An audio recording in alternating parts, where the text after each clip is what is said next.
This first record, Feelies, Crazy Rhythms, I believe it was their first major full length. And I don't really know exactly how I got into it. I think Andy probably hooked me up with that. Because he hooks me up with a lot of knowledge on music at this point in my life. Next, Freedom of Choice, Devo.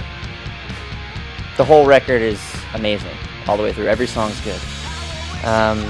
Probably the best one on here, Planet Earth. It's the last song. This record's just so good. It's a punk record. It's a punk record, I would say. You obviously know who Neil Young is. Yep.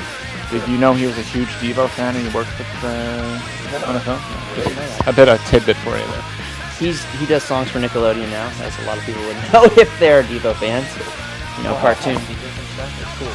He's a genius. Circle Jerks. Group Sex.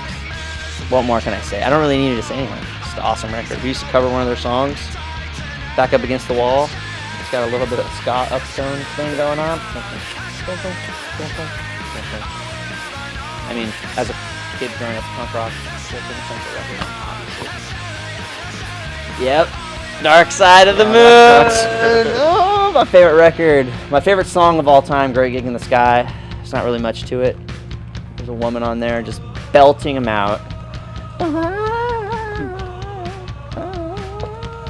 It's the best song of all time, I think. This record, this is one of my favorite records, but we were talking about it earlier. Boob Gum. It's weird. That's it. That's all I have. No? Okay, great.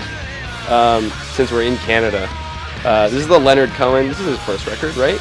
The first one? That, I believe, is the first one. Yeah. My parents had a huge record collection when I was growing up, and so like when I was a little kid, I would like dig through it and listen to stuff.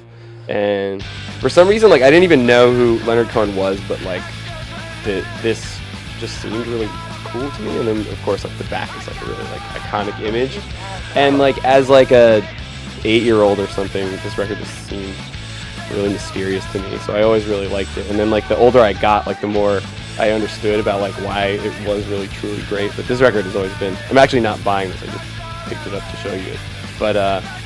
But it's been with me my whole life, and it's still. I think I still like it more like every time I hear it. Speaking of Steely Gazes, here's Ian MacKaye on the cover of the Fugazi EP, Margin Walker. When I was a kid, like Fugazi was like the band that